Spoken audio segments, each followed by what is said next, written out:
What's up, guys? My name is Miles. And my name is Fez. And this is The Commodity. And today we are reacting to Australian healthcare. This video was recommended to us by Berserk Coin, another video we have done from Berserk Coin. Yeah, thank you so much he's for the done recommendations. A lot of recommendations for sure. Thank you so much. We truly appreciate it, guys. If you want to see us react to a video that you want to see, go ahead and click on the link in our description to our Discord, and you can throw the link to the video you want us to check out in there. Before we hop in, if you would, go ahead and click the like button. It definitely helps us out in getting these videos out to more people. Also, if you would, go ahead and click the subscribe button and the bell notification icon. That way you guys can stay informed on our future videos. And if you'd like to help support the channel even more and get an exclusive YouTube short shout out, click the join button down below. Do so. And as for everybody that showed a lot of love, they were like asking me to, or not asking me, telling me to get well, wishing me well. I'm feeling much better. I never really felt bad. He's a sickly person. It's my kids. I can't not kiss my kids. He's a sickly like whenever individual. I'm around them, like one's 2 years old and he goes to a daycare and I kiss him like crazy because he lives with his mom. And yeah, I get sick. Probably mostly from him, but I do the same thing with my 5-year-old. We play, we tickle and all that kind of stuff. And he's in kindergarten now, so he brings home a lot of nastiness. Yeah. So now I don't sound like I'm the Godfather. Also, before we hop into this, I was actually excited when I saw this video was requested because I was telling him I'm in a few dad groups on Facebook, and Americans will post like pictures of guns and stuff, and Australians get so pissed off when they see these pictures of guns, and they start talking shit to the Americans.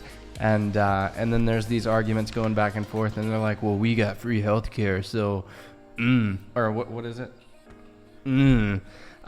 So I'm excited to learn about the healthcare system. I mean, I think a lot of it's tax. Like, I'm very pro healthcare for all here in the United States. Mm-hmm.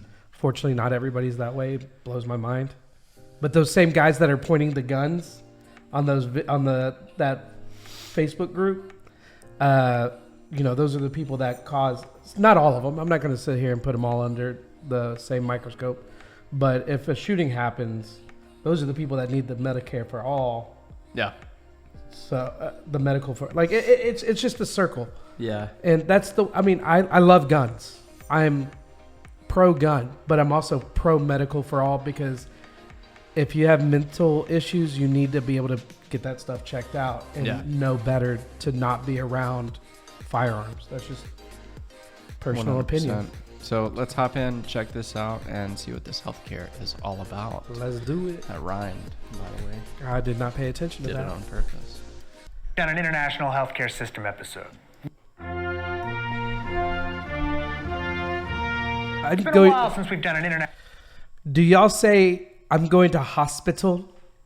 There's a Jim Gaffigan stand-up that's like, the only reason that Brits say I'm going to hospital is because they're assholes. Like, you can't just add the in there. Like, when we go to hospital, we say we're going to the hospital.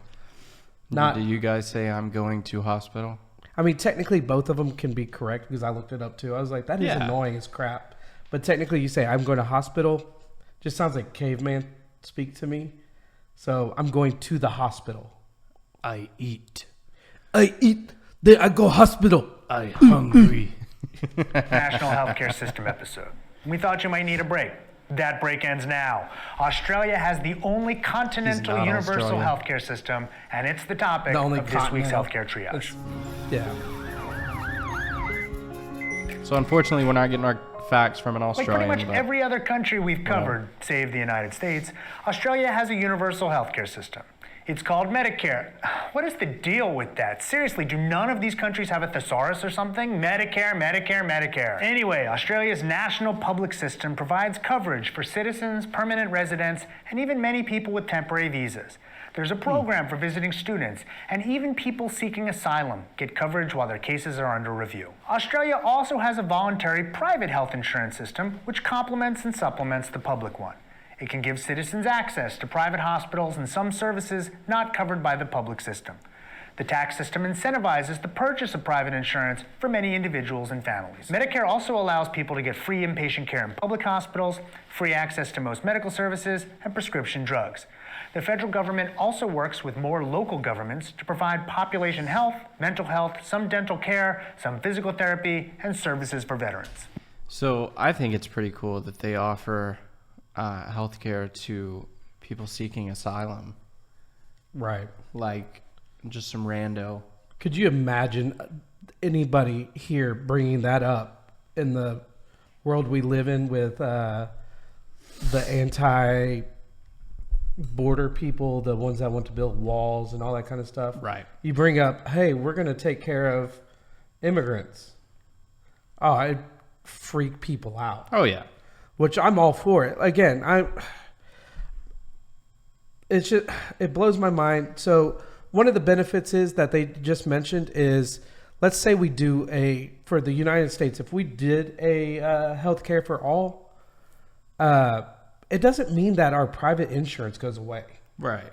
Like I even heard that it's well, like he said, in some cases you're going to want supplemental. And that's what so I watch a YouTuber's Office Blokes React, and they've discussed that over there, and they're like, I have my own insurance here, but I'm able to go anywhere I need to go when I need to go. Right. But whenever I go to the private hospitals and stuff, it's like next level. Like even compared to the US, it's next level. Yeah. Like they say they bring you drinks and all that kind of stuff. Like you're catered to because you're paying for an exclusive benefits. Right. You know what I'm saying? So to me, that makes more sense. Everybody should have the right to have health care. But if you can afford to have the little extras and maybe a little bit better quality or, privately, like why not? You do deserve that if you can afford it. Right. But at the same time, don't let Jim that makes $12 an hour not get insurance because his income doesn't cover it. Right. And because his employer doesn't offer it. Exactly. Like not all employers offer it here in the U.S. It's required after a certain amount of employees, but if it's a small business, I mean, even if you're making like right at the cusp of being qualified for like some type of Medicaid type thing, I don't know. It drives me nuts. Yeah. Medicare pays for somewhere between 85% and 100% of outpatient services. It also pays for 75% of the medical fee schedule for private patients who use public hospitals. Whatever isn't covered must be paid for by patients. Doctors can charge whatever they want, although incentives are in place to make bulk billing more likely for the elderly, poor people, children, and people who live in rural areas. Members of those groups also get a discount on drugs. Their co-pays on prescriptions are around $5.90 Australian versus $36.10 for everyone else. There are out-of-pocket maximums. When an Australian is paid out $421.70, then Medicare covers 100% of the fee scheduled for doctors for the rest of the year.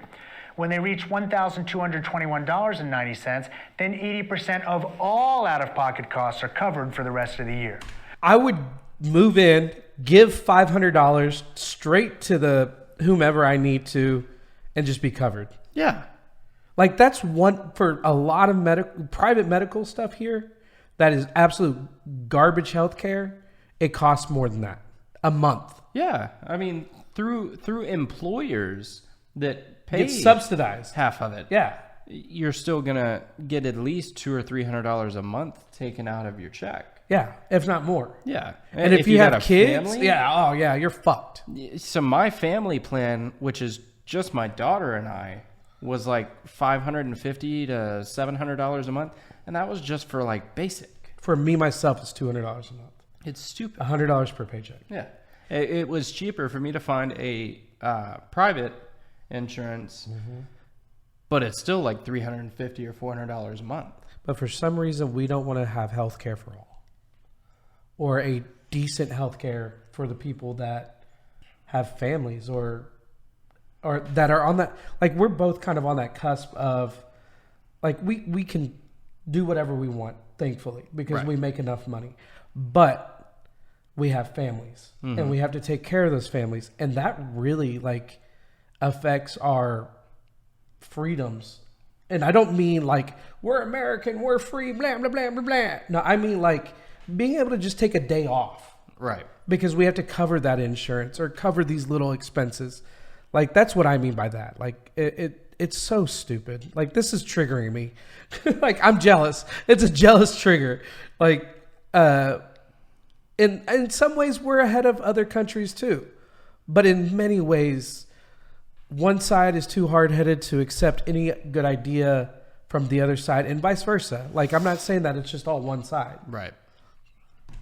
For people in the special groups I mentioned before, the threshold is lowered to $610.70. Yes, that's complicated. Thanks, Australia. There are also ways for families to pool such spending and to hit the limits faster. There are pharmaceutical subsidies for those who reach a threshold of $1,391 in a calendar year 2 for drugs. The threshold is also lower for those in the special groups at $354. Australia is one of the cheaper healthcare systems at 8.9% of GDP.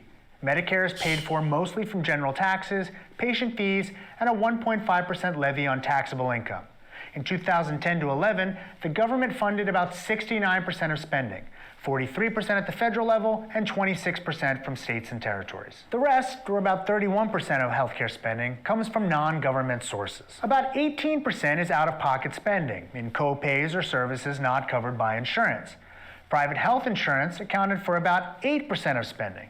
About half of people have private insurance, which allows them more options in practitioners, hospitals, and care that they receive. And Those that who makes opt for sense. private Right. insurance before their 31st birthday. But the other half can still take their children to the To doctor see the doctor, 100%. Yeah. without having to worry about their credit dropping because they can't pay the doctor bills. Or Exactly. So my ex-wife works at Children's of Dallas, which is an enormous hospital in downtown Dallas that focuses on any pediatrics. children. Yeah.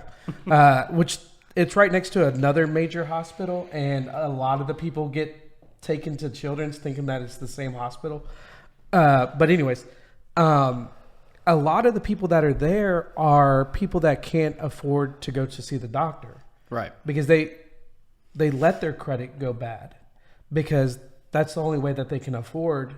They'll wait 18 to 24 hours just to see a doctor for a cough Right. because they can't do that. They can't afford because they have no insurance and they can't qualify to go visit the doctor. So in the United States, you're as a medical institution like a hospital, you're required to Be treated. be treated. Yeah. However, that bill could be astronomical, Mm-hmm. and it just gets sent to you, and then people let it go to collections, and then it just kills your credit. But now this person's life has been completely shifted or altered in such a negative way. If they need a car to be able to get a better job, they can't get to and from work. They can't, I mean, it hurts everything. Their kids are trying to get makes me angry. Sounds like it. Get a reduction in premiums for the rest of their lives. Each year, an Australian waits to start buying private insurance after they're 30, sees their rates go up 2% from a base rate, again, for as long as they live. Subsidies have been available to many Australians based on income since 1999. Most primary care doctors are self-employed and work in groups. About 8% of them are under contract with private agencies. Most work in a fee-for-service system. Most also get incentive payments for meeting standards set by the Royal Australian College of General Practitioners. In other words, they have a pay-for-performance system to try to improve quality. I know you watched that video, right? Patients can see any general practitioner they like. GPs do, however, need to refer them to specialists. Specialists also work on a fee-for-service basis, and many of them work in both the public and private parts of the system. After-hours care is available either from primary care docs themselves or from private companies set up among various practices. Grants are available from the government to run after-hours care. Hospitals come in all flavors. In 2000, Real quick. So back when I first started really wanting to do YouTube, I was doing like product type stuff, like trying to do unboxings. And I did, you see how he's jumping from side to side? So I did that for one video. It is the most exhausting and the dumbest thing. Like, he probably has a guy doing the video for him, so he knows how to place We it. also might have two cameras. No, it's one. If you notice, he's focused on one camera. Like, it's all the same setup. And all you do is just move around, and then you just cut it between what you're saying. And it makes it seem like it's a cut that was meant to be done. Like it's an ongoing conversation. Yeah, but it's kind of like... But it's clearly not. It's like this, and then it's like Yeah, I mean, you're this. literally just doing that. You're just cutting that middle part out. So you have to picture, because what's happening is he's probably getting read the line of the next thing to say, and then there's probably a stool right next to him. So he's just standing up, letting him read the line, switches stools, and then he tries to go through the read again. Yeah. It made me think about it. It's just really funny when you do it on your own, and you're like, wow, I look like a moron just doing that. Even standing up, you're like here, and then you want to move all the way over here, and it's a lot of fun. It's kind of creative. It's like the basis of creativity in making videos. 2011, about 55% were public, 23% were private day hospitals, and 21% were other types of private hospitals. Private hospitals come both in nonprofit and for-profit types. Docs that work in public hospitals are usually salaried, although they can work in other reimbursement settings when seeing private patients. Long-term care is mostly provided by families, with some people getting subsidies to help with the expenses. Some homes or care centers are available for those who are very dependent on assistance. Support is both means-tested and dependence-tested. The majority of long-term care facilities are non-profit. About a third are private, for-profit, and about 10% are run by the government. Quality is generally measured and reported on by the Australian Commission. So what I understand is that they basically test the patient to see what level of assistance they need. Mm-hmm. Instead of just being like, okay, so you have a hard time walking, you need help bathing, or whatever the case may be, we're just going to send you to this location that has everything, you know? So they're like not wasting money on things that you don't need, which is genius. Like it might take a few extra steps. I'm in it. I'm into it. Commission on Safety and Quality in Healthcare. About 85% of general practices are accredited against standards. And as I mentioned before, pay-for-performance systems are in place to encourage better care. Some healthcare organizations and professional boards also have quality improvement programs. All citizens and permanent residents can get a personally controlled electronic health record if they want it. A fairly large amount of infrastructure exists to make such records interoperable at many facilities across the continent. Costs are controlled in a number of ways. The market uses generic drugs to keep pharmaceutical spending down. Almost all brand name drugs are bulk purchased by the government, which can also control pricing. New drugs have to prove their cost effectiveness before they're bought. Public spending is under global budgets, but as with some other countries, this can lead to increased wait times for elective things. There are also broadly negotiated fees for many services. The knocks against the system will be familiar to those of you who are familiar with the series. Australia is worried about a shortage of professionals, but who isn't? In terms of quality, Australia sometimes comes behind some other countries we've discussed, but certainly beats others, like the US. The private overlay makes some people there concerned about a two-tiered system of care. It's interesting, though, that only about half of people opt for private insurance. Australia also has a disparities problem, with many indigenous populations having lower quality outcomes and poorer health than other citizens. But life expectancy is high, infant mortality is low, obesity is extremely low, and preventable deaths are rarer than a lot of other countries. And Australia does it for a reasonably small amount of money. In summary, Australia has a pretty robust public healthcare system with a private overlay that half of people use for better access and services. If that sounds familiar, it's because it's much like other systems we've talked about, including France. That just sounds so much better. It does. It sounds like it got to you a lot harder than it got to me. Well, it's because, I'm very political. Yeah. And this is one of the heavy... I'm not. Yeah, but this is one of the heavy things that drives me nuts, that blows my mind. I would say it is probably a big issue. It's a huge issue. The reason why it doesn't affect me is I look at it as ever since I've started working, I've had to pay it. Right. So you're just used to it. It's all I know. Yeah. If I didn't have to, that's cool. But it's not so much that you don't have to. And here's the thing. It has nothing to do with me. I'm covered. Right. I am fully covered. I'm fine. I can take care of me. I can take care of my kids. At the time, I could take care of my wife. Right. I'm not worried about me. It's the other people. Oh, I agree. And that's what separates political beliefs in this country. Mm-hmm. Is one group is very for me, and one group is very for them. I'm not going to say which one is which. Okay. But what I'm saying is, for me, I'm fairly healthy. I deal with anxiety and a couple other things. But I have the capability to make enough money to pay for insurance. And even if I couldn't pay for the insurance, I make enough money to go and spend the bulk and deal with full cost. Right. So, but not everybody's that way. Right. Like, there's tons of military people that need major help that do not have access to medical. PTSD is a huge deal in this country. Right. And that's not just military. That's other people that deal with that kind of stuff. Well, it's anybody that's been in any type of traumatic situation. Yeah. Trauma is a very good example. Like, trauma is a big deal for a lot of people. And a lot of it has to do with the low income areas that cannot afford to go to the hospital for mental issues. And it's funny, you know, and I say funny just for... It's not funny. It's about death. No, I'm just kidding. And that's what I'm about to say. Like, about. so the shootings that happen in this country, I'm sure it's not exactly 9 times out of 10, but 9 times out of 10, had they been able to get the right help, maybe things would be different. I wouldn't use that as an example. But that's a huge example. That's a huge deal. A lot of the people that killed people could be like rich kids, and they could have done those things. They just were fucked in the head. That's true. But okay, I've met some children that have grown up in very good households that are just have they gotten the help or anything?